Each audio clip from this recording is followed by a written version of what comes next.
Good morning Telangana. నేను సంగప్ప. దేశ గతిని మార్చే వచ్చే 5 ఏళ్ళు భారత ప్రధాని నిర్ణయించేటువంటి లోక్సభ ఎన్నికల మొదటి ఫేజ్ నిన్న స్టార్ట్ అయింది. ఫస్ట్ ఫేజ్లోనే మన తెలంగాణ, ఆంధ్రప్రదేశ్లో కూడా ఎలక్షన్స్ జరిగాయి. నిన్న మన రాష్ట్రం అంతా ఓటేసింది. ఈ లోక్సభ ఎన్నికల్లో ఎవరు ప్రధాని అవుతారని నిర్ణయించేటువంటి ఎలక్షన్లో రాష్ట్రం రూరల్ ఓటర్లు కొంచెం చురుకుగా పాల్గొన్నప్పటికీ ఎప్పట్లాగే హైదరాబాద్ జంట నగరాల్లో ఓటర్లు బయటకు రాలే. దానికి సంబంధించిన వార్తలు మొత్తం ఉన్నాయి. ఇక అటు ఆంధ్రప్రదేశ్లో లోక్సభ, అసెంబ్లీ రెండు ఉన్నాయి కాబట్టి అక్కడ భారీగా పోలైంది. తర్వాత చాలా చోట్ల అక్కడ గొడవలు జరిగినాయి, కొట్టుకున్నారు, రాళ్ళు రువ్వుకున్నారు. తర్వాత వేట కొడవలతో ఒకరిపై ఒకరు దాడి చేసుకున్నారు. ఈ వైసీపీ టీడీపీ కార్యకర్తల మధ్య జరిగినటువంటి ఘర్షణలో 3 చనిపోయినారు కూడా. ఆ వార్తలు కూడా ప్రధానంగా ఉన్నాయి. మన దగ్గర చాలా సైలెంట్గా జరిగింది, అక్కడ వైలెంట్గా జరిగిందని చెప్పి వెలుగు స్పెషల్గా పబ్లిష్ చేసింది. చూద్దాం ఫస్ట్ వెలుగు ఏమి రాసిందో. ఇక్కడ సైలెంట్ ఓట్, రాష్ట్రంలో ప్రశాంతంగా ఎన్నికలు. దాని పక్కనే అక్కడ వైలెంట్ ఫైట్, ఏపీలో పోల్ వార్ అన్నటువంటి బ్యానర్తో రెండింటిని కలుపుతూ రాసింది వెలుగు. తెలంగాణకు సంబంధించి అక్కడక్కడ ఈవీఎంలలో సాంకేతిక సమస్యలు, ఓటింగ్లో ఎప్పట్లాగే పల్లె ముందు సిటీ లాస్ట్. 5 గంటల వరకు 60.57% నమోదు. భువనగిరిలో అత్యధికంగా 75.11%. సికింద్రాబాద్లో అత్యల్పంగా 39.20%. 2014లో గత లోక్సభ ఎన్నికల్లో 68.71% పోలింగ్ అని తీసుకుంది. ఆంధ్రాకు సంబంధించి వేట కొడవళ్ళు, రాళ్లతో టీడీపీ, వైఎస్ఆర్సీపీ కార్యకర్తల దాడులు, రిగ్గింగ్కు పాల్పడుతున్నారంటూ పరస్పర ఆరోపణలు, 3 మృతి, స్పీకర్ కోడెల శివప్రసాద్కు గాయాలు, ఈవీఎంలు, వాహనాల ధ్వంసం, తర్వాత పోలీసుల లాఠీచార్జ్. రాష్ట్రంలో 80% పైనే పోలింగ్. ఇక్కడ కేవలం లోక్సభ ఎన్నికలు ఉన్నాయి కావచ్చు, లేకపోతే ఎందుకో ఇక్కడ ఉన్నటువంటి తెలంగాణ ఓటర్ స్పందించలే, కానీ ఆంధ్ర ఓటర్లు భారీ స్థాయిలో స్పందించినారు. రాష్ట్రం మొత్తం మీద దాదాపు 80% కంటే ఎక్కువనే అక్కడ పోలింగ్ నమోదైంది. మన దగ్గర కూడా మొదటి అసెంబ్లీలో 74% నమోదైంది. ఈసారి పూర్తిగా పడిపోయింది. ఇక నిన్నటి ఎన్నికలపైన మన దగ్గర ఎవరి ధీమా వాళ్ళదే ఉంది. 16 సీట్లు గెలుస్తాం అని చెప్పి టీఆర్ఎస్ వర్కింగ్ ప్రెసిడెంట్ కేటీఆర్ చెప్పారు. 10 సీట్లు గెలుస్తామని చెప్పి కాంగ్రెస్ రాష్ట్ర వ్యవహారాల ఇన్ఛార్జి కుంటియా చెప్పారు. ఇద్దరు చంద్రులకు గుణపాఠమే చెప్తాం, మేము ఖచ్చితంగా ఇక్కడ కూడా మంచి సీట్లు గెలుస్తామని చెప్పి బీజేపీ లక్ష్మణ్ చెప్పారు. ఇది ప్రధానంగా ఉంది. తర్వాత అక్కడ జమ్మూ కాశ్మీర్లోని మంచుకొండల్లో, సియాచిన్లో ఓటేస్తున్నటువంటి సైనికులంటే ఒక ఫోటోను పబ్లిష్ చేసింది. ఓవరాల్గా దేశవ్యాప్తంగా 91 లోక్సభ స్థానాల్లో నిన్న పోలింగ్ జరిగింది. ఫస్ట్ ఫేజ్ ప్రశాంతం. దేశవ్యాప్తంగా 91 లోక్సభ స్థానాలు ముగిసిన పోలింగ్. వెస్ట్ బెంగాల్, త్రిపురలో గరిష్టంగా 81% ఓటింగ్, బీహార్లో కనిష్టంగా 50%, బారాముల్లా స్థానంలో 34% అంటూ పబ్లిష్ చేసింది. తర్వాత ఇక 41 రోజులు టెన్షన్ అన్నటువంటి బ్యానర్తో ఇంకో వార్తను తీసుకుంది. నిన్న ఓటేసినాం తెలంగాణ, ఆంధ్ర, మనందరం కూడా. ఇక మే 23వ తేదీ వరకు అందరూ వెయిట్ చేయాల్సిందే. మే 23 అంటే ఇప్పటికి 41 రోజులు ఉంది. సో 41 రోజులు టెన్షన్ అని చెప్పి పబ్లిష్ చేసింది వెలుగు. నెక్స్ట్ ఈనాడు చూద్దాం. ఈనాడు భారీగా తగ్గిన పోలింగ్ శాతాలు, రాష్ట్రంలో 62.25% నమోదని చెప్పి పబ్లిష్ చేసింది. ఏ జిల్లాలో ఎంత నమోదైంది, అంతకుముందు 2014 లోక్సభ ఎన్నికలు ఎట్లుండే, మొన్నటి అసెంబ్లీ ఎన్నికలు ఎట్లుండే, అది మొత్తం కంపేర్ చేస్తూ రాసింది. అటు ఆంధ్రాకి సంబంధించి ఓటర్ల స్ఫూర్తికి ఈసీ తూట్లు, ఏపీలో వేల సంఖ్యలో మొరాయించిన ఈవీఎంలు అంటూ వార్తను తీసుకుంది. ఆంధ్రజ్యోతి చూద్దాం. ఆంధ్రజ్యోతి పోలింగ్ 61% అన్నటువంటి బ్యానర్తో వార్తను తీసుకుంది. అసెంబ్లీ ఎన్నికల కంటే 12% తగ్గిన ఓటింగ్, చదురుముదురు ఘటనలు మినహా ప్రశాంతమైన పబ్లిష్ చేసింది. ఆంధ్రప్రదేశ్ సంబంధించి ఆంధ్రప్రదేశ్లో పోటెత్తిన ఓటర్లు, అర్ధరాత్రి వరకు క్యూలు, సుమారు 80% పోలింగ్ అంటూ ఆ వార్తను పబ్లిష్ చేసింది. తర్వాత కింద ఇంకొకటి జాతీయ స్థాయి వార్త, రాహుల్ గాంధీపై హత్యాయత్నం అని చెప్పి ఒక బ్యానర్తో వార్తను పబ్లిష్ చేసింది క్వశ్చన్ మార్క్తో. ఎందుకంటే అమేథీలో నిన్న సోనియా గాంధీ నామినేషన్ వేయడానికి వెళ్ళినప్పుడు రాహుల్ గాంధీ కూడా ఉన్నారు. రాహుల్ గాంధీ బయటకు వచ్చి మీడియాతో మాట్లాడేటప్పుడు ఆయన తలపైన లేజర్ లైట్ వెలుగులు పడ్డాయి, 7 సార్లు కనిపించినాయట. సో దాంతో ఖచ్చితంగా అది స్నైపర్ గన్ అయి ఉంటుంది. ఆ స్నైపర్ గన్ లేజర్ పాయింట్సే ఉండొచ్చు అని చెప్పి అనుకుంటున్నారు. హోమ్ మినిస్టర్ కూడా వాళ్ళు కంప్లైంట్ చేసినారు, అయితే పోలీసులు కొట్టిపడేసినారు. నమస్తే తెలంగాణ చూద్దాం. నమస్తే తెలంగాణ ఓటెత్తిన తెలంగాణ అన్న బ్యానర్తో పబ్లిష్ చేసింది.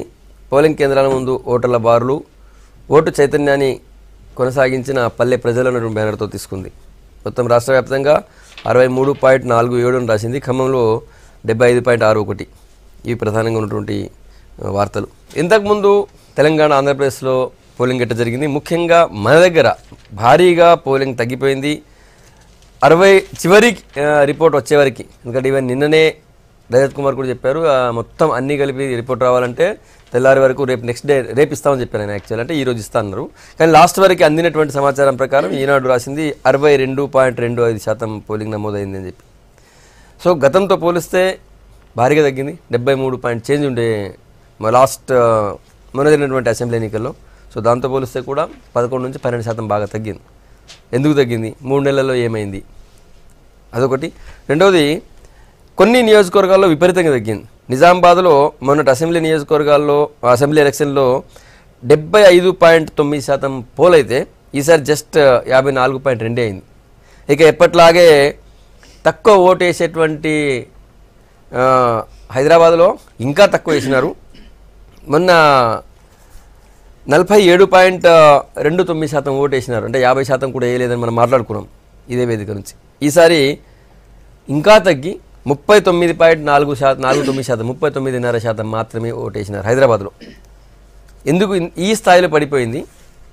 ఇది ఎవరి మీద నిరసన, లేకపోతే ఓటరు నిర్లక్ష్యంగా ఉన్నాడా, లేకపోతే ఏమొస్తుందిలే నేను వేయకూడదని నిర్ణయించుకున్నాడా? దాని గురించి మాట్లాడదాం. మనతో బీజేపీ నుంచి మాధవి చౌదరి గారు, తర్వాత టీఆర్ఎస్ నుంచి TSTS chairman doctor Rakesh Kumar గారు మనతో ఉన్నారు. ముందు రాకేష్ గారు చెప్పాలా. రాకేష్ గారు, మొన్నటి అసెంబ్లీ ఎన్నికల్లో మీకు భారీ మెజారిటీ వచ్చింది. మీరు ఊహించిన దానికంటే ఎక్కువ వచ్చింది. 88 సీట్లు గెలిచినారు. 74% దగ్గర 73 చేంజ్. కానీ ఈసారి ఈ స్థాయిలో ఎందుకు పడిపోయింది? ఒక్కసారి ఇంత పడిపోయింది. చాలా చర్చలు, చాలా మంది మాట్లాడేది ఏంటంటే లోక్సభ అని కొంతమంది, లేకపోతే గవర్నమెంట్ మీద నెగిటివ్ నిరసనగా వేయలేదని కొంతమంది, ఇట్లా రకరకాల చర్చలు వస్తున్నాయి. సరే, అధికార పార్టీ టీఆర్ఎస్ ఎట్లా చూస్తుంది తగ్గిన పోలింగ్? ఒకటి, నిన్న అంటే పోలింగ్ తగ్గిన దాన్ని ఏదైతే ఉందో ఫస్ట్ నుంచి కూడా డే 1 నుంచి కూడా ఎలక్షన్ స్టార్ట్ అయినప్పటి నుంచి అసెంబ్లీ ఎలక్షన్లకు, అంటే మీకు ఒక అసెంబ్లీ ఎలక్షన్లకు గ్రామ పంచాయతీ ఎలక్షన్లకు కూడా మనం కంపారిజన్ చూడాలి. అసెంబ్లీ ఎలక్షన్లకు జరిగినప్పుడు 72, అంటే దాదాపుగా 72% ఏదైతే పోలింగ్ అయిందో, అదే గ్రామ పంచాయతీ ఎలక్షన్లకు వచ్చేసరికి అది 90+ కూడా పోయింది. కొన్ని స్థానాల్లో మినిమం 88% పోల్ అయింది. అంటే అసెంబ్లీకి గ్రామ పంచాయతీకి జరిగిన ఎలక్షన్లలో జస్ట్ ఒక 15 days 20 days డిఫరెన్స్. అండ్ పార్లమెంట్కి వచ్చేసరికి ఇంకొంత పర్సెంటేజ్ తగ్గింది. కానీ ఇక్కడ ఏంటంటే, ఒకటి టీఆర్ఎస్ అంటే ఎవరైతే ప్రో టీఆర్ఎస్ ఉన్నారో వాళ్ళంతా కూడా వచ్చి ఓట్లేసారని మేము భావిస్తున్నాం. ఎందుకంటే ప్రభుత్వానికి సపోర్టింగ్గా చాలామంది నిలబడడం జరిగింది. తెలంగాణలో టీఆర్ఎస్ ప్రభుత్వం ఆల్రెడీ ఉంది, కేసీఆర్ గారు ముఖ్యమంత్రిగా ఉన్నారు కాబట్టి అంతా రావడం జరిగింది. ఒకటి మాత్రం నిజంగా దురదృష్టకరమైనటువంటి విషయం ఏంటంటే, అది జనరల్గా మనం అంటే భారతదేశం మొత్తంలో కూడా గమనించాల్సిన అంశం ఏంటంటే, అర్బన్ ఏదైతే మున్సిపల్ ఏరియాస్లో, అంటే ఎక్కడైతే చదువుకున్న వాళ్ళు ఎక్కువ ఉంటారంటున్నారో అర్బన్ ఏరియాస్లో కంప్లీట్గా పోలింగ్ పర్సెంటేజ్ అనేది తగ్గుతుంది, రాను తగ్గిపోవడం జరుగుతుంది మీకు. ఎందుకంటే మొత్తం దేశం మొత్తంలో కూడా ఉన్నటువంటి మెట్రోపాలిటన్ సిటీస్లలో ఒక కోల్కతాలో తప్ప ఎక్కడ కూడా 50% కూడా పోలింగ్ జరగట్లేదు. నిజంగా ఈరోజు హైదరాబాద్లో, సికింద్రాబాద్లో కూడా మనం చూస్తే జస్ట్ 40% మాత్రమే పోలింగ్ జరగడం జరిగింది. మిగతా అన్నిట్లలో కూడా అంటే, కానీ గత అసెంబ్లీ ఎలక్షన్లో 50% వరకు 51% జరిగి ఒక 10% తగ్గడం జరిగింది. కాబట్టి ఇవన్నీ దృష్టిలో పెట్టుకున్నప్పుడు అర్బన్ ఏరియాలో ఓటింగ్ పర్సెంటేజ్ పెంచాల్సిన ఆవశ్యకత ఉందని చెప్పేసి ఇక్కడ చెప్పడం జరుగుతుంది.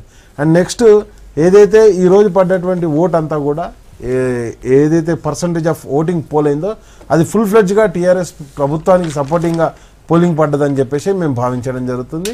ఒకటి మాత్రం నిజం, అంటే not only election commission, all parties కూడా దీని గురించి ఒక అంటే పోలింగ్ పర్సంటేజ్ని ఓటు వేయకపోతే చర్యలు లేవు అనేది ఒక అంటే మనం ఒక నోటా అనేది కల్పించిన తర్వాత కూడా ఓటు హక్కు వినియోగించుకోకపోవడం నిజంగా దురదృష్టకరం. ఇక్కడ అంటే మా ఊళ్ళో ఓటు ఉంటే ఊరికెళ్ళి మనం ఓటేసి వస్తున్నాం, కానీ ఇక్కడ ఓటు గురించి అవేర్నెస్ లేకపోవడం రియల్లీ వెరీ బ్యాడ్ థింగ్. కాబట్టి నాట్ ఓన్లీ హియర్, దేశం మొత్తంలో కూడా ఓటు హక్కు వినియోగించుకోకపోతే ఏం చర్యలు చేపట్టాలనేది కూడా ఒక ప్రధానమైన ఇప్పటికీ ఎలక్షన్ కమిషన్ నిజంగా చాలా సంస్కరణలు తెచ్చింది, కానీ ఇప్పుడు నిజంగా ఓటు వేయకపోతే నిర్బంధ ఓటు విధానం తీసుకురావాలి.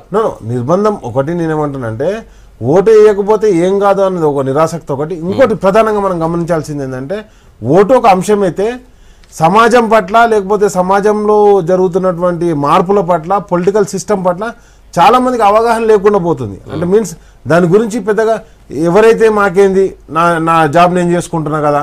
నిన్న నేను అంటే లిటరల్ గా మా అపార్ట్మెంట్ లో చూడడం జరిగింది. ఒక ఫ్యామిలీ నేను ఇంటికి వెళ్ళేసరికి వాళ్ళు ఏటో బయటికి వెళ్ళి వస్తారు, ట్రిప్ వేసేస్తారు. నేను అడిగిన ఏడికి వెళ్ళంటే ఓటేయలే వాళ్ళు, ట్రిప్ పోయించారు. అంటే మీన్స్ ఇది ఒక హాలిడేగా వాళ్ళు ఎంజాయ్ చేస్తారు తప్పితే ఇది హాలిడే కాదు. మనకు ఓటు వేయడానికి మన రాజ్యాంగాన్ని అంటే మన రాజ్యాంగాన్ని పరిరక్షించుకోవాల్సిన హక్కు మనది అని చెప్పేసి మర్చిపోవడం జరుగుతుంది. నిజంగా వాళ్ళు మళ్ళీ చదువుకోని వాళ్ళ అంటే వాళ్ళంతా కూడా పోస్ట్ గ్రాడ్యుయేట్స్, వాళ్ళు పోస్ట్ గ్రాడ్యుయేట్స్ మార్కెట్లో వెల్ ఎస్టాబ్లిష్డ్. ఎక్కడో కూడా ఓటు వేయాల్సిన బాధ్యత వాళ్ళ మీద ఉండే, కానీ ఓటు పట్ల నిరాసక్తతో ఉండడం అనేది సమాజానికి అయితే మంచిది కాదు. నిజానికి ఓటు మీద అవగాహన కల్పిస్తూ తర్వాత ఓటు వేయండి అని చెప్పి చాలా మంది హైదరాబాద్ లో ఉన్నటువంటి ఇంతకుముందు ఎప్పుడు ఈ సెలబ్రిటీస్ ని తర్వాత సినిమా వాళ్ళని నిందించేవాళ్ళు, కానీ మొత్తం భారీ స్థాయిలో సినిమా వాళ్ళు సెలబ్రిటీస్ అందరూ కూడా పాల్గొన్నారు. సెలబ్రిటీస్ అందరూ కూడా మేము ఓటు వేసామని చూపించుకోవడానికి తాపత్రయపడ్డారు. వాళ్ళందరూ కూడా వచ్చి మేము నిన్న అది కామినేని మన ఆమెనైతే క్లెయిమ్ చేసింది నా ఓటు పోయిందని చాలా ఫీల్ అయింది విదేశీ టూర్ నుంచి వచ్చిందని అని చెప్పేసి. అంటే మీన్స్ ఇక్కడ మనం ప్రధానంగా ఈ ఓటు గురించి అవగాహన కల్పించడం అనేది వెరీ వెరీ ఇంపార్టెంట్. ఈసారి అయితే పెద్దగా ఈసీ ఎక్కడ కూడా ఇప్పటికి కూడా అంటే ఫస్ట్ ఫేజ్ అయింది, ఇంకా 6 ఫేజెస్ ఉన్నాయి, 7 ఫేజెస్ లో. ఆ 6 ఫేజెస్ లో మాత్రం కంపల్సరీ ఓటు గురించి అవేర్నెస్ కల్పించాల్సిన బాధ్యత కూడా ఉంటుంది. మనం చూస్తున్నాం, బీహార్ లో కూడా చూసాం, బీహార్ లో చాలా 50% పడిపోయింది రాష్ట్రం మొత్తంలో.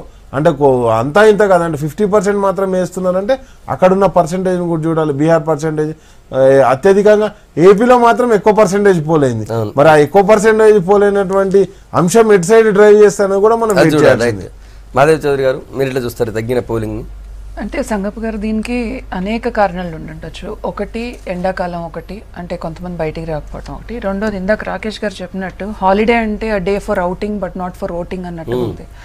It has to be a day for voting. అంటే ఇవాళ మనం గమనిస్తే నిజంగానే అర్బన్లోనే చాలా తక్కువ ఉంది. రూరల్ ఏరియాస్లో అట్లీస్ట్ వాళ్ళు ఓటు అయిపోతే మా పింఛన్లు రావు లేకపోతే ఇంకొకటో ఏదో ఒక దానికన్నా వచ్చేస్తున్నారు, కానీ ఇవాళ అర్బన్లో అసలు ఏంట్లే ఓటేసేదనే ఒక ఏదైతే ఆ కేర్లెస్నెస్ ఉందో అది మంచిది కాదు. ఎవ్రీ సిటిజన్ ఏంటి అని అంటే మనం ఓటేసేది మన దేశం కోసం అనేది ముందుకు రావాలంటే మన future of the country depends on the people whom you elect. ఆ దీని మీద వాళ్ళు ముందుకు వెళ్లాల్సిన అవసరం ఉంది. సో ప్రతి ఒక్కరు ఓటు హక్కు అనేది వినియోగించుకోవాలి.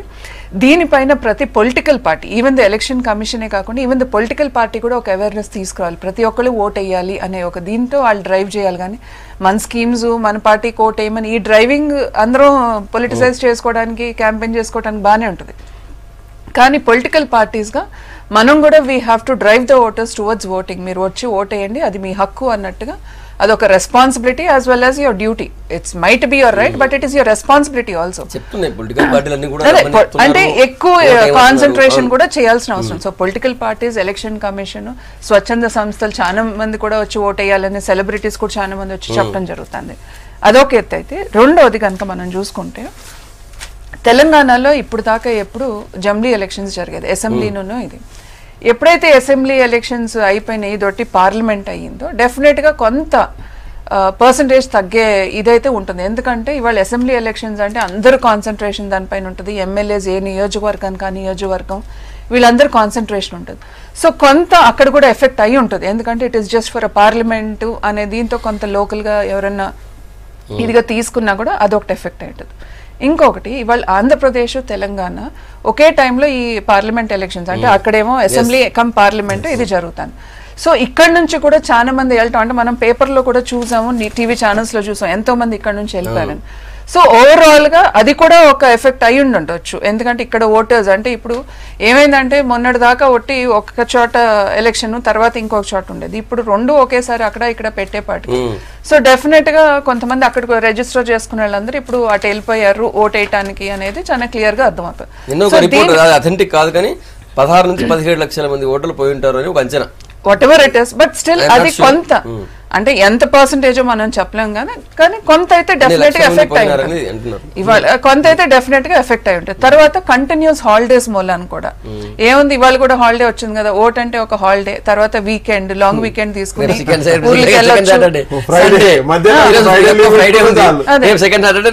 సో లాంగ్ వీకెండ్ కలిసి వచ్చేస్తుంది, మనం బయటకు వెళ్ళొచ్చు అని అట్లా కూడా అయిండి ఉండొచ్చు. సో వాట్ ఎవర్ అదే అంటున్నా నేను, ఒక ఓట్ మనకి ఎలక్షన్ డే అనేది హాలిడే ఇచ్చింది మన రెస్పాన్సిబిలిటీ నిర్వహించడానికి, కానీ అది అవుటింగ్ కి అనేది కాదు, ఓట్ వేయటానికి అనేది మనం అందరూ గ్రహించాల్సిన అవసరం ఉంది. ఇంకా రానున్న నెక్స్ట్ 6 phases వేరే రాష్ట్రాల్లో ఎక్కడెక్కడైతే ఉన్నాయో వాళ్ళందరూ కూడా at least now you have to vote, see that you elect right person అనేది మనం గమనించాల్సిన అవసరం. ఒకటి మాధవి గారు చెప్పినట్టుగా ఇది వీకెండ్ అని కాకుండా జనరల్గా ఎలక్షన్ పర్సంటేజ్ చూస్తే మొత్తం ఒక అంటే మీకు ఏమవుతుందంటే చెన్నైలో కానీ లేకపోతే బెంగళూరులో కానీ ఢిల్లీలో కానీ ఎక్కడ తీసుకున్నా, ఢిల్లీలో ఒక దగ్గర 50% దాటింది. మొత్తం దేశం మొత్తంలో కూడా ఒక కోల్కతాలో నేను చెప్పినప్పుడు ఇంతకుముందు 65 to 68% అయ్యింది. అంటే గతంలో మున్సిపల్ ఎలక్షన్లో తీసుకున్నా. హైదరాబాద్ మున్సిపల్ ఎలక్షన్లో తీసుకున్నా కానీ మనకు 48% అయ్యింది, 48 to 49% అయ్యింది. 1-2% మాత్రమే పెరిగింది. అంటే మీన్స్ మనం ఈ పర్సంటేజ్లు ఎందుకు మాట్లాడుతున్నామంటే నిజంగా కూడా కొన్ని తొలగించబడ్డ ఓట్లు లేకపోతే కొన్ని జరిగిపోయిన ఓట్లు కొన్ని తీయలేని ఓట్లు అన్ని లెక్క పెట్టుకున్నా కానీ మనకు మినిమం 70 to 80% పోల్ కావాలి. అలా పోల్ కాకుండా అసలు ప్రజాస్వామ్యం అంటేనే 20 మందో 30 మందో వేసిన ప్రజాస్వామ్యం అని చెప్పేసి మనం 30% వచ్చిన వాళ్ళు 40% వచ్చిన వాళ్ళు ఎట్లా దేశాన్ని పరిపాలిస్తారని మనం అంటే గతంలో అనుకున్నాం. ఈ రోజు ఆ పర్సెంటేజ్ మొత్తానికి 40% పడిపోతే దాన్ని 20 మంది వేసినట్టే కదా, 20 వచ్చిన ఓట్లకి మనం లెక్క పెట్టుకుంటున్నాం. అండ్ కాబట్టి ఈ అవేర్నెస్ ప్రభుత్వం కల్పించే అన్ని సౌకర్యాలు బాగా ఎంజాయ్ చేసే సిటీ వాళ్ళే, ఆ ఊరికి రోడ్డు బాగుంటుంది, బస్సు టైంకి రాదు. అయితే వీళ్ళకి ఏంటంటే ప్రభుత్వం బాధ్యతలు గుర్తు చేస్తారు, వీళ్ళు నెట్లలో ప్రశ్నిస్తారు, ట్విట్టర్లో ప్రశ్నిస్తారు, ఫేస్బుక్ లో ప్రశ్నిస్తారు, ఓటు మాత్రమే ఓటు దగ్గరకు వచ్చేసరికి వాళ్ళని ఎవరు ప్రశ్నించద్దు. రైట్. నెక్స్ట్ కత్తి వెంకటస్వామి గారు వచ్చారు కాంగ్రెస్ పార్టీ నుంచి. వెంకటస్వామి గారు, నిన్నటి పోలింగ్ చూస్తే మీకేమనిపిస్తుంది? భారీగా 11% పైగా పోలింగ్ తగ్గింది. మొన్ననే అసెంబ్లీ ఎలక్షన్కి దీనికి పెద్ద చాలా రోజుల గ్యాప్ కూడా లేదు, 3 నెలల గ్యాప్ ఉంది. ఈ 3-4 నెలల్లోనే ఇంత నిస్తేజము నిర్లిప్తత ఎందుకు వచ్చింది ఓటర్లలో? అంటే కొంత ఓవరాల్గా అనాసక్తత కనిపించింది. దానికి కారణము అంటే కొంత వాతావరణము, ఎండలు, ఇది కూడా ఒక కారణము అని చెప్తున్నారు. సో దానికంటే ఏంటంటే కొద్దిగా నిర్లిప్తత అయితే కనిపించింది ఈ ఎన్నికల విషయంలో. తర్వాత పార్టీలలో కూడా పార్టీల మొబిలైజేషను, పార్టీలు తీసుకున్నటువంటి పర్టికులర్ తెలంగాణలో, ఆంధ్రలో మీరు గమనిస్తే ఆంధ్రలోనేమో మొన్న అసెంబ్లీ ఎన్నికలలో మన దగ్గర ఎట్లయితే డి అంటే డి కోట్ల అంటే దిగడం జరిగిందో అట్లా ఆంధ్రలో జరిగింది. ఈసారి అన్ని పార్టీలు, అధికార పార్టీతో సహా అన్నీ కూడా కొంచెం ఆ స్పీడ్ తగ్గించడము, ఓటర్లను మొబిలైజ్ చేయడంలో కొంత వెనుకబడ్డట్టుగా కనిపించింది. సో హైదరాబాద్ సిటీలో అయితే ఇంకా ముందు నుంచి జనరల్గా బాగా అంటే ఎలివేటెడ్ ఓటర్ అన్న వాళ్ళు కూడా కదలకపోవడం అనేటువంటిది ఒకటి, అది ఒక నెగిటివ్ పాయింట్. అంటే ఈ శోచనీయ అంశం. ఏదైతే మార్పు కోరుకుంటున్నారో వాళ్ళు, మార్పు కోసం మాట్లాడే వాళ్ళు ఓటింగ్ కాడికి రాకపోవడం అనేది అది సమంజసం కాదు. మరొకసారి హైదరాబాద్లో ఉన్న ఎలివేటెడ్ ఓటర్ ఆలోచించుకోవాల్సినటువంటి అంశం. రెండవది ఏంటంటే ఇది కేంద్ర అంటే భారతీయ జనతా పార్టీ కావచ్చు, మేము కావచ్చు, ముందు నుంచి ఒక మాట చెప్తున్నాం.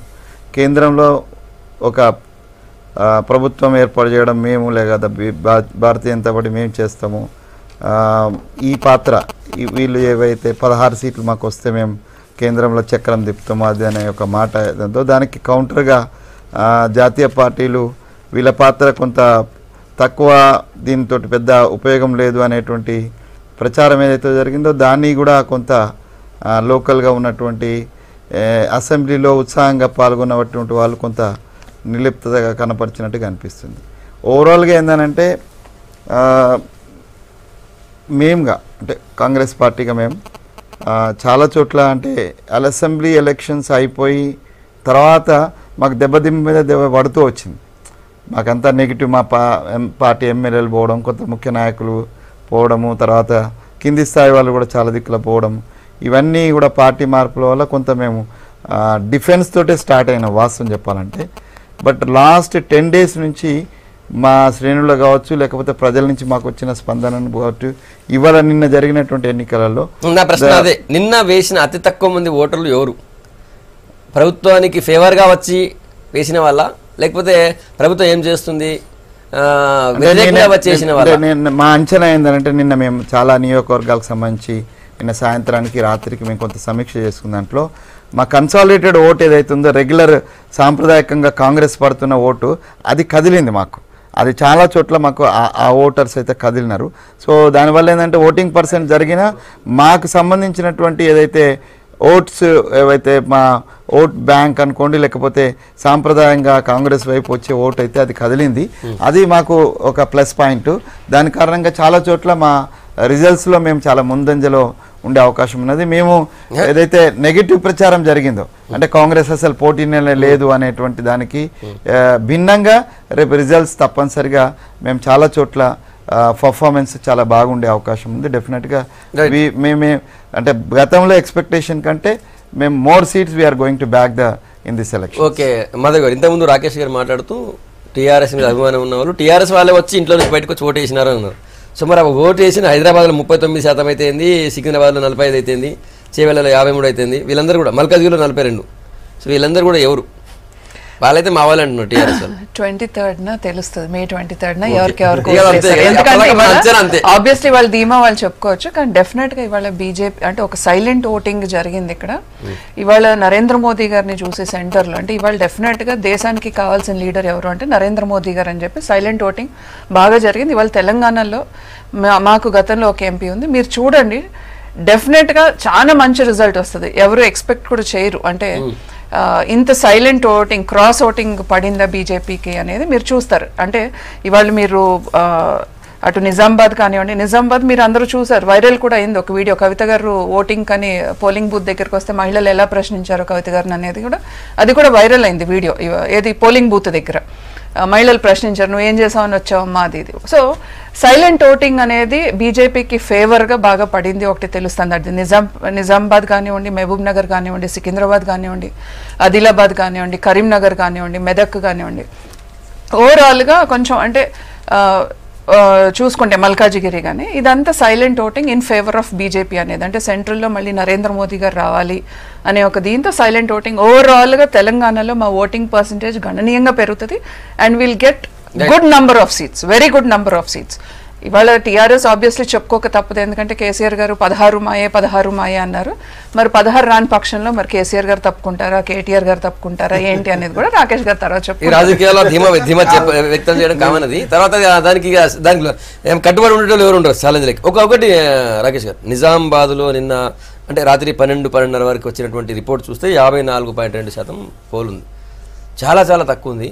నిజానికి నిజామాబాద్లో చైతన్యవంతమైన ఓటర్లు ఇవన్నీ ఒక ఎత్తు అయితే, మొన్న ఈ మధ్య కాలంలో రైతులు చేసిన నిరసనలు కావచ్చు, రైతులు పోటీలో ఉండడం కావచ్చు, ఇవన్నీ మీకు ఎఫెక్ట్ అయినట్టు అనుకోవచ్చా? ఎస్, ఒకటి ఎలక్షన్లు జరిగిపోయినాయి కాబట్టి ఈ రోజు మనం ఓపెన్గా ఈ డయాస్ మీద మాట్లాడుతున్నాం. V6 డయాస్లో రైతులకు ఏ రోజు కూడా ప్రభుత్వం అన్యాయం చేయలేదు. అంతకుముందు గతంలో కాంగ్రెస్ ప్రభుత్వం ఉన్నప్పుడు కూడా మా ఎర్రజొన్న రైతులకు ఇవ్వాల్సినటువంటి 11 కోట్ల రూపాయల బకాయిలు కూడా మాఫీ చేసినటువంటి ప్రభుత్వం టీఆర్ఎస్ ప్రభుత్వం. అదేవిధంగా లాస్ట్ ఇయర్ 37 సెంటర్లు పెట్టి మొత్తం అక్కడ ప్రొక్యూర్ అయిన ఎర్రజొన్నలు అనేది ఓన్లీ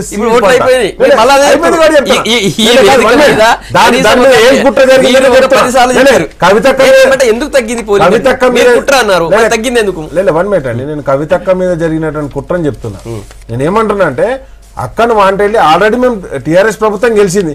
ఈ రోజు రైతులకు రేపు పొద్దుగాల సబ్సిడీ ధర ఇవ్వాలన్నా లేకపోతే ఆ పంటను కొనుగోలు చేయాలన్నా కేంద్ర ప్రభుత్వం చేస్తారా, రాష్ట్ర ప్రభుత్వం చేస్తారా? రాష్ట్ర ప్రభుత్వమే నేను ఏమంటున్నా అంటే వాళ్ళు యాక్చువల్ గా డిమాండ్ ఉన్నప్పుడే వాళ్ళకి సప్లై ఉన్నప్పుడే ఆ పంట వేసుకోవాలి. మేము పంట వేసినాం కాబట్టి మీరు కొనాలి అని చెప్పేసి ఏదైతే ఉన్నదో కాన్సెప్ట్ ఇది వీళ్ళ తీరు అంటే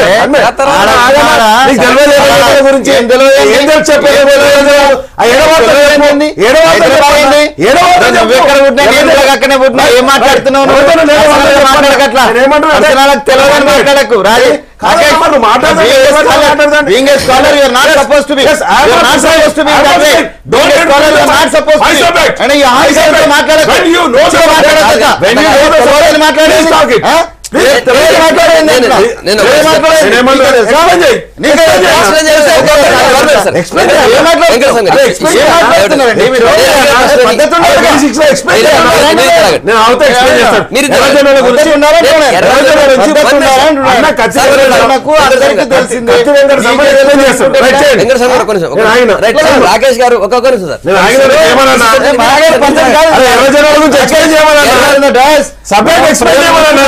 ప్రజలు చూస్తున్నారు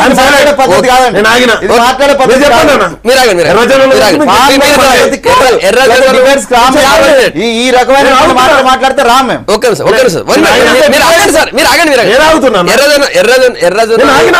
ఎట్లా పండిస్తారు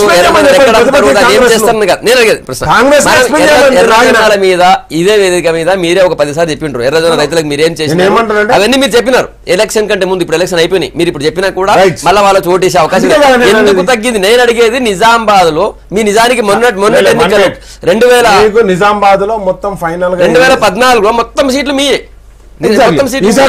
ఈసారి ఇంత ఒక్కసారి 54% పడిపోయింది దానికి మీరు ఎట్లా అనలైజ్ చేస్తారు నేను ఎర్రజొన్న రైతులు ఏం చేసినారు లేకపోతే అది అమ్ముతారా లేదా కొంటారా గడ్డికి పెడతారా తర్వాత విషయం నేను ఒకటి ఏమంటానంటే ఏదైతే అక్కడ ప్రతిపక్షాలు కుట్ర చేసినాయో ఆల్రెడీ అసెంబ్లీ ఎలక్షన్ లో వినేనం కుట్ర వల్ల తగ్గిందని చెప్పండి మీరు మళ్ళీ ఎర్రజొన్న కొన్నాము కొనలేదు అది కాదు నేను ఏమంటానంటే ఎన్ని కుట్రలు పడినా నేను చెప్పదలుచుకుంది ఏంటంటే ఎన్ని కుట్రలు పడినా ఎన్ని ఇవన్నీ అంశాలు చేసినా కానీ కవితక్క అత్యధిక మెజార్టీతో గెలుస్తుంది లాస్ట్ టైం మెజార్టీ కంటే ఈసారి మెజార్టీ పెరుగుతుందని మేము ఎక్స్పెక్ట్ చేస్తున్నాం అండ్ నెక్స్ట్ వచ్చేసి అక్కడ ఉన్నటువంటి ఈవీఎంలు ఏవైతే పెట్టడం జరిగిందో వాటన్నిటి కూడా ఫైనల్ అంటే మనకు మొత్తం ఇంకా కంక్లూజన్ రాలేదు ఎందుకంటే 6 o'clock వరకు పోలింగ్ కంటిన్యూ అయింది ఎక్కడెక్కడైతే 6 o'clock అయినా కానీ లైన్ లో నిలుస్తున్న వాళ్ళు అందరూ వేయాలి దాదాపుగా అది ఇంకొంత అది కొన్ని గ్రామాల్లో రాత్రి 10 గంటలకు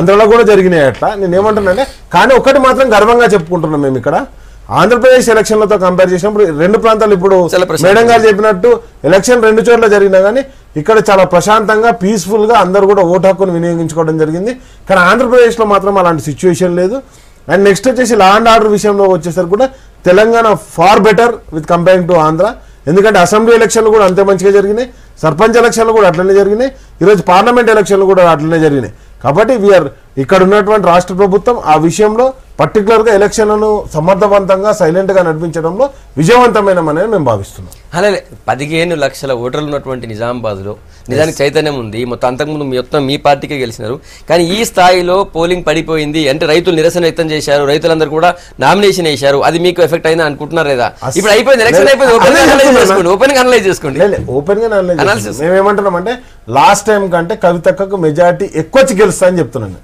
మీరు అంటారు కాదు ఇంతమంది వేసినా కానీ మా మెజారిటీ పెరుగుతుంది తప్ప తగ్గదు ఏదైతే మెజారిటీ తగ్గేదంతా కూడా ప్రతిపక్ష పార్టీలో తగ్గుతుంది తప్పితే వాళ్ళకి ఇంతకుముందు వచ్చిన ఓట్లు కూడా రావు ఈసారి మేము అత్యధిక మెజారిటీ తోటి కవితక్క లాస్ట్ టైం కంటే ఇంకో అంటే 1,00,000 ఓట్ల మెజారిటీ తోటి ఇప్పుడు రైతులు స్వచ్ఛందంగా వేసినటువంటి ఏదైతే నామినేషన్స్ ఉన్నాయో అది ఏ పార్టీకి అనుకూలంగా వేయలేదు అక్కడ ఉన్నటువంటి పరిస్థితులకు అనుకూలంగా వాళ్ళ డిమాండ్ దృష్టిలో పెట్టుకొని వాళ్ళు నామినేషన్ అది ప్రతిపక్షాల కుట్ర అని అంటే దీనికి అర్థం లేదు ఎందుకంటే ఆ ఆర్గనైజేషన్స్ ఏవైతే రైతుల ఆర్గనైజేషన్స్ ఉన్నాయో they are no way concern to the anybody వాలంటరీగానే పనిచేస్తున్నారు కొద్దిమందికి టీఆర్ఎస్ సంబంధించిన వ్యక్తులు ఉండొచ్చు దాంట్లో కొద్దిమంది వ్యక్తిగతంగా కాంగ్రెస్ వాళ్ళు ఉండొచ్చు భారతీయ జనతా పార్టీకి సంబంధించిన వాళ్ళు ఉండొచ్చు బట్ యాజ్ ఏ గ్రూప్ అక్కడ ఉన్నటువంటి ఎర్రజొన్నలకు సంబంధించినటువంటి లేకపోతే అక్కడ ఉన్న పసుపుకు సంబంధించినటువంటి ఆ ప్రత్యేకమైనటువంటి ఏరియాలకు సంబంధించినటువంటి ఆ రైతులు వేసినటువంటి ఆందోళన అది ప్రతిపక్షాల కుట్ర అని అంటే పార్టీ కిసాన్ మోర్చా సెల్ ఉండి వేయించింది ఎందుకని ఇప్పటిదాకా చెప్పాలి ఇప్పుడు డైరెక్ట్ చెప్పమంటున్నావు కదా ఒక విషయం ఇప్పుడు కాంగ్రెస్ కిసాన్ అక్కడ వేయించింది ఇప్పుడు అంటే ఇప్పుడు అసలు ఇప్పుడు నామినేషన్ వేయడానికి కానీ లేకపోతే కోర్టులకు పోవడానికి కానీ అసలు ఎవరికి హక్కు లేదా ఈ తెలంగాణ రాష్ట్రంలో? It is a constitutional right to the everybody ఈ స్టేట్ లో లేదంటే ఎట్లా? మీరు ఎవరు కోర్టుకు పోయినా ఎవరు నామినేషన్ వేసినా దాన్ని కుట్రగా మీరు అభివర్ణిస్తే ఇది ప్రజాస్వామ్యమా లేకపోతే మీ దొరతనమా? ఏం చెప్పండి. ఎందుకు మాట్లాడుతూ కులాన్ని మార్చుకోవచ్చా చెప్పు.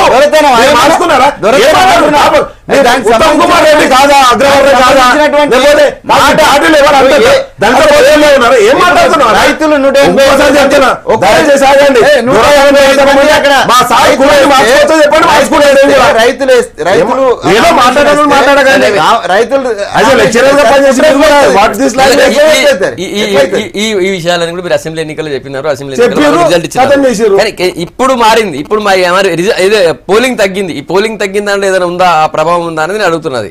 డెఫినెట్ గా దాని ప్రభావం ఉంటది. అక్కడ రిజల్ట్స్ లో వాళ్ళ కాన్ఫిడెన్స్ వాళ్ళకు ఉండొచ్చు, కానీ ఎవరి కాన్ఫిడెన్స్ వాళ్ళకు ఉన్నది. ఈ 40 రోజులు ఎవరి కాన్ఫిడెన్స్ పోటీలో డెఫినెట్ గా రిజల్ట్స్ అనూహ్యంగానే ఉంటాయి, టిఆర్ఎస్ కి వ్యతిరేకంగానే ఉంటాయి. మాధవి గారు, మీరు చూసారు నిజామాబాద్ లో 54% పడిపోయిన పోలింగ్, దాని అర్థమైంది రైతుల నిరసన అనుకోవచ్చా, లేకపోతే అన్ని చోట్ల తగ్గింది కాబట్టి ఇక్కడ కూడా తగ్గింది అనుకోవచ్చు? ఇప్పుడు రైతుల నిరసన మనకి 185 క్యాండిడేట్స్ ఉంటుందని తెలిసిపోయింది. అంటే రైతులు ఎంతమంది వచ్చి నామినేషన్స్ వేశారు అదొకటి. అసలు నిజామాబాద్లో యాక్చువల్గా ఏమైందంటే ఫస్ట్ 3 అవర్స్లో అంటే ఫస్ట్ 1 అవర్లో కూడా జస్ట్ 3% అయ్యింది. ఎందుకనంటే ఆబ్వియస్లీ వాళ్ళు అక్కడ 12 ఈవీఎంస్ ఉన్నాయి. ఆ 12 ఈవీఎంస్లో ఎత్తుకుని డెఫినెట్గా కొంచెం టైం పడుతుంది ఒకటి. ఇంకొకటి అసలు ఇవాళ అక్కడ ఎర్రజొన్నల పుష్ప కాసేపు అవన్నీ తీస్తే ఇవాళ ఆ రోజు కేసీఆర్ గారు ఏమన్నారు, ఎర్రజొన్నల కేంద్రం కొంటాం, నేనే కొంటాను, సెంటర్ గింటర్ ఏంటి నేనే కొంటానని ఇదే కేసీఆర్ గారు అన్నారు. సో ఇవాళ రైతులు అక్కడ అసంతృప్తితో ఇవాళ ఇర్రెస్పెక్ట్ ఆఫ్ ఎనీ పొలిటికల్ పార్టీ వాళ్ళు చేసిన ధర్నాలు ఒక్క పొలిటికల్ పార్టీ జెండా లేకుండా వాళ్ళు ఇన్ని రోజులు ధర్నా చేశారు. రస్తా రోక్లే చేయనివ్వండి, ధర్నాలే చేయనివ్వండి, వాళ్ళు ఇన్ని రోజులు ఏ పొలిటికల్ పార్టీ ఫ్లాగ్ లేకుండానే వాళ్ళు చేశారు. రైతులు వాళ్ళంతటి వాళ్ళు స్వచ్ఛందంగా చేశారు. ఇవాళ రైతులు వచ్చి వాళ్ళు అంతమంది నామినేషన్స్ వేశారు అని అంటే వాళ్ళు ఎంత అసంతృప్తితో ఉన్నారు. ఇవాళ అక్కడ స్థానికంగా ఇవాళ కవిత గారు ఎన్ని హామీలు ఇచ్చారు, ఎన్ని నెరవేర్చారు అనేది కూడా వాళ్ళు చూసుకుంటారు ఒకటి. రెండోది ఇవాళ నిజామాబాద్ లో కవిత గారికి ఇవాళ ఎక్కువ మెజారిటీ వస్తుందని ఇవాళ రాకేష్ గారు ఒక నిమిషం ఆగండి, రాకేష్ గారు మాకు మెజారిటీ వస్తుందని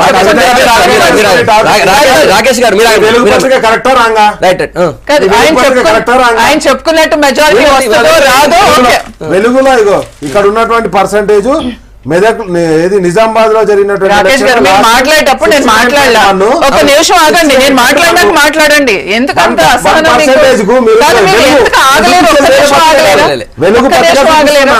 ఒక్క నిమిషం ఆగలేరు. ఇప్పుడు ఆయన మాట్లాడేటప్పుడు నేను మాట్లాడాలంటే ఓట్లు వేసినారు చెప్పారు, అయినా నేను మాట్లాడలేదు.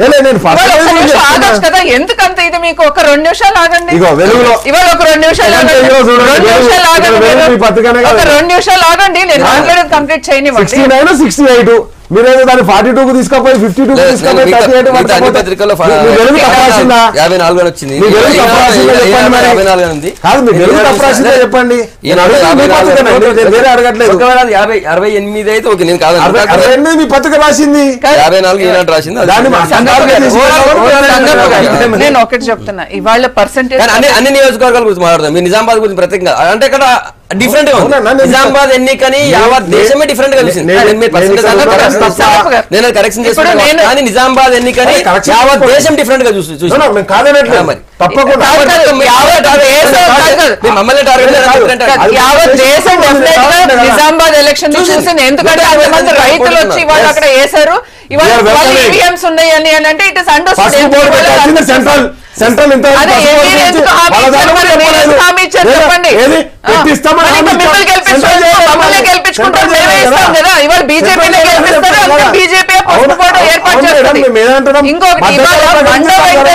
ఇంటికి కేసీఆర్ గారు వెళ్ళారు అంటేనే ఇవాళ అర్థం ఏంటి?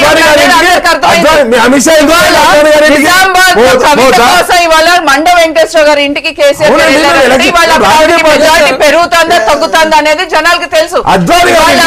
కవిత గారు గెలవలేదు నిజామాబాద్ ప్రతి ఒక్కళ్ళు ఏంటి అని అంటే కవిత గారిని ఓడించాలి అనేది ఇవాళ నిజామాబాద్ ప్రజలు తీర్మానించుకున్నారు. కాదు, నేనేమంటున్నా- పోలింగ్ బూత్ కి వెళ్తే ఇవాళ ప్రజలు మహిళలు ఏ రకంగా ప్రశ్నించారు. మీరు నాన్ స్టాప్ క్రాస్ టాకింగ్ చేయొద్దు రాకేష్ గారు. మీరు మాట్లాడేటప్పుడు నేను ఒక్క మాట మాట్లాడాను. ఇవాళ ఎవరిని టార్గెట్ కాదు, ఇవాళ రాష్ట్రంలో జరిగిన ప్రతి ఎన్నిక గురించి మాట్లాడతాం. కానీ నిజామాబాద్ ఎలక్షన్ అనేది ప్రత్యేకంగా ఉంది. ఎందుకంటే 185 ఎందుకున్నారు అక్కడ అనేది మీరు అర్థం చేసుకోవాల్సిన అవసరం ఉంది. అందుకని వాళ్ళు దేశవ్యాప్తంగా ఎందుకు చూస్తారు నిజామాబాద్ అంటే ఇవాళ రైతులు అంతమంది వచ్చారు కాబట్టి వాళ్ళు డెఫినెట్ గా దేశవ్యాప్తంగా చూస్తున్నారు. ఇవాళ దేశవ్యాప్తంగా చూసినా కూడా కేసీఆర్ కూడా ప్రత్యేకంగా ఎందుకు అక్కడ ఫోకస్ చేస్తున్నారంటే కూతురు గెలవాలని. కానీ కూతురు గెలిచే పరిస్థితి లేదు కాబట్టి ఆయన అందరూ అదే పార్టీలో అందరూ సీనియర్స్ రండి అని కోరుకుంటున్నారు. ఇప్పుడు దాకా ఎవరైనా ఎప్పుడైనా కేసీఆర్ గారు ఇంకొకరు ఇంటికి వెళ్ళి మీరు రండి అని కోరారా? లేదు కదా. ఎవరైనా జేఏసీ వేరు, ఇవాళ మీరు ఫక్త్ రాజకీయ పార్టీ అని మీరే చెప్పుకుంటున్నారు కదా రాకేష్ గారు. ఇవాళ జేఏసీ అప్పుడున్న టీఆర్ఎస్ కాదు కదా, మీరే చెప్పుకుంటున్నారు. ఉద్యమ పార్టీ ఇప్పుడు తర్వాత పార్టీ అని మీరే చెప్పుకుంటున్నారు. ఈ ఫక్త్ రాజకీయ పార్టీ గురించే మనం మాట్లాడుతున్నాం.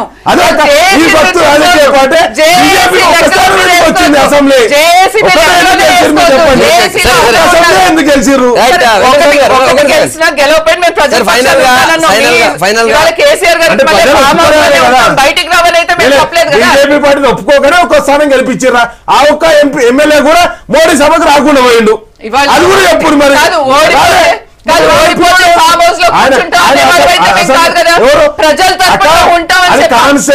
మా పొలము కట్టుకోవద్దేంది? మీరే కట్టుకుంటారు. ఫామ్ హౌస్ కాదు,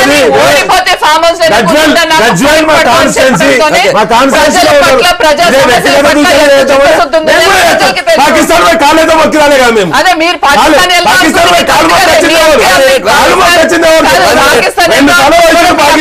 అంటే బాల్కోట్ జరిగిందా? ఇవన్నీ మనం రోజు మాట్లాడి నిన్న మాట్లాడినా రేపటి నుంచి కూడా మాట్లాడతారు. ఇవన్నీ రోజు మాట్లాడు మళ్ళీ మళ్ళీ ఎల్లుండి పిలిచినప్పుడు మళ్ళీ మీరే మాట్లాడతారు. ఇదే మాట్లాడతాం, ఇది నడుస్తూనే ఉంటుంది. నేనేమంటా అంటే ఈ తగ్గిన పోలింగ్ ఎవరికి పనికి వచ్చింది అనేది వెలుగులో చెప్పిన దాని గురించి నేను మాట్లాడుతున్నాను. సరే అదేదో కరెక్షన్ చూడాలి. మా వాళ్ళు లాస్ట్ రిపోర్ట్ కావచ్చు, అన్ని పేపర్లేమో 5 గంటల వరకు వచ్చింది రాసినారు. లాస్ట్ రిపోర్ట్ కావచ్చు. కానీ నేనేమంటా ఓవరాల్ గా 11% తగ్గింది కదా రాష్ట్ర వ్యాప్తంగా. 11 ప్రింట్ అయితే మనకు తెలియదు లాస్ట్ రిపోర్ట్. మొత్తం ఓవరాల్ గా 70 నుంచి 5% తగ్గింది. లాస్ట్ టైం 2014 లో 70% అయింది, ఈసారి 65% అని చెప్పేసి వెలుగు పత్రికలో వచ్చింది. కాబట్టి నేనేమన్నా తెలంగాణ పత్రికలు నమ్ముదామా ఆంధ్ర పత్రికలు నమ్ముదామా మీరే చెప్పండి. ఆంధ్ర పత్రికల్లో మేము మాట్లాడాలంటే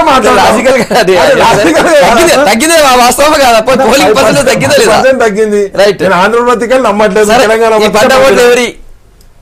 ఒకటండి. జనరల్ గా ఏంటంటే పోయినసారి అసెంబ్లీ ఎన్నికలకు జనరల్గానే in general assembly and parliament ఎన్నికలలో తేడా ఉంటుంది. సో దాని దృష్ట్యా పార్లమెంట్ ఎన్నికలను గత పార్లమెంట్ ఎన్నికలు అసెంబ్లీ కలిసి ఉన్నాయి కాబట్టి అప్పుడు ఒక పోలింగ్ శాతం. ఇప్పుడు మన దగ్గర అసెంబ్లీ ఎన్నికలు పార్లమెంట్ ఎన్నికలు విడివిడిగా ఉన్న దృష్ట్యా పార్లమెంటులో కొంత అనాసక్తత ఉంటుంది. దాంట్లో రీచ్ కాడు ఓటర్కు. పార్లమెంట్ పెద్ద కాన్స్టిట్యున్సీ కాబట్టి పర్సనల్గా క్యాండిడేట్ కూడా రీచ్ కాని పరిస్థితి ఉంటుంది. రెండోది అక్కడ లోకల్గా ఉన్నటువంటి ఎమ్మెల్యేలు లేకపోతే ఏ పార్టీకి సంబంధించిన ఎమ్మెల్యేలు వాళ్ళు ఇన్ఛార్జీలు రీచ్ అయ్యేది ఉంటుంది. సో ఇది కొంత అనాసక్తితో ఓవరాల్గా కనిపించింది, నేను ఫస్ట్ చెప్పినాను. సో దాని యొక్క ప్రభావం ఉన్నది. రెండోది ఏంటంటే పోయినసారి జరిగిన ఈ పర్సంటేజ్ ఎవరికి వాళ్ళు ఆలోచించుకుంటే ప్రతి పార్టీ ఫెస్టేజ్ తీసుకున్నది ఏది డ్యూరింగ్ ద అసెంబ్లీ ఎలక్షన్. అప్పుడు మేము తీసుకున్నాం, వాళ్ళు తీసుకున్నారు. ఇప్పుడు ఎవరు తీసుకున్నారు? ఇప్పుడు ఆంధ్రలో తీసుకున్నారు. కాబట్టి దానికి సంబంధించిన ఓటింగ్ ఇది ఎవరిది అనేటువంటి ఒక్కరిదైతే కాదండి. తగ్గినటువంటి పర్సెంటేజ్ లో అన్ని పార్టీల ఓటింగ్ ఉంటుంది. బట్ రిజల్ట్స్ లో తగ్గిన ఓటింగ్ కారణంగా రిజల్ట్స్ వచ్చే దాంట్లో కొంత తేడా తప్పనిసరిగా ఉంటుంది. అది నిజామాబాద్ కావచ్చు, లేకపోతే హైదరాబాద్, సికింద్రాబాద్ కావచ్చు. దీంట్లో అంటే అధికార పార్టీకి ఉన్నటువంటి వాళ్ళు ఊహించేదానికంటే భిన్నంగా మాత్రం రిజల్ట్. థ్యాంక్ యూ మాధవ్ గారు, రాకేష్ గారు and Katti Venkataswamy garu. Good morning Telangana. మీ అప్రైల్ చెప్పినందుకు మళ్ళీ రేపు పొద్దుగాల కలుద్దాం. Stay tune.